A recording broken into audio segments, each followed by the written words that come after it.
এখন এই মাত্র হোটেলে পৌঁছলাম। আমাদের এটা আমাদের হোটেল, হোটেলের নাম হচ্ছে ডলফিন। হোটেল নাম ডলফিন।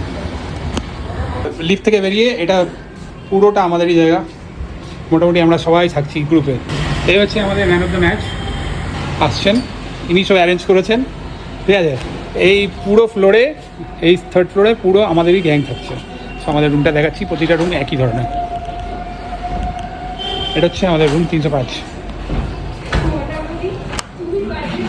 এই হচ্ছে আমাদের রুম। প্রতিটা রুমের সাইজ এক,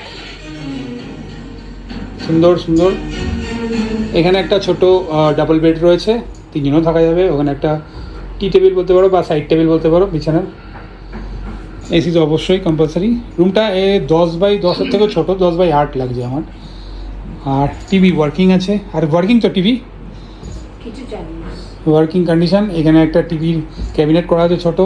এখানে আপাতত কফির জায়গা করা রয়েছে, যেখানে নিচে কিছুটা জায়গা আছে লাগেজ রাখা।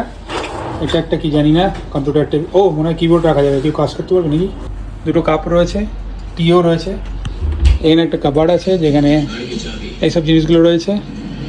বাট আমি ওয়ারিড অ্যাবাউট বাথরুমটা যদি ওয়েস্টার্ন টয়লেট না থাকে আমার একটু অসুবিধা হবে, যা কোমরে প্রবলেম।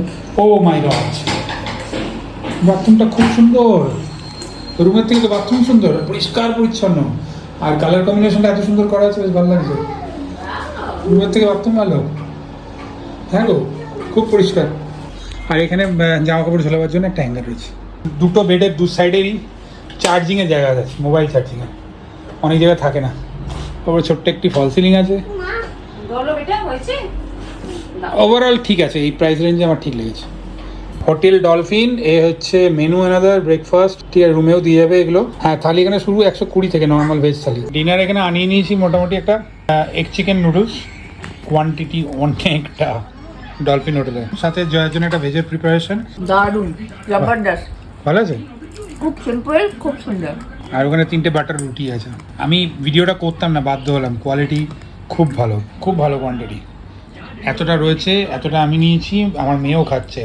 চিকেন আর এগের পরিমাণটা দেখো, পুরো ভর্তি আছে, ভালো কোয়ালিটি কোয়ান্টিটি। হোটেলের একটি নেগেটিভ পয়েন্ট হলো এনাদের ব্যবহার। সমুদ্রে স্নান করার পর ভেজা জামা কাপড়ে লিফটে উঠতে পারবে না, উইচ ইজ রাইট। আসার আগের দিন রাত্রে হালকা বৃষ্টি পড়ায় আমাদের মাথাটা ভিজে গেছে। দোতলে ওঠার জন্য লিফট ইউজ করতে যাই, লিফটটা ওনারা ভেতর থেকে বন্ধ করে দেন। কিন্তু একটু বৃষ্টি পড়লেই সিঁড়ির অবস্থা এরকম থাকে, পুরো জবজবে ভিজে, মোজাইক করা সিঁড়ি। এখান দিয়ে কোনো যদি বয়স্ক মানুষ যায়, পড়ে গিয়ে শিওর হাত পা ভাঙবে। তাই হোটেলের উদ্দেশ্যে বলবো, একটু মানবিকতা রাখুন, আর সাথে সাথে একটু মেনটেন্সে খরচা করুন।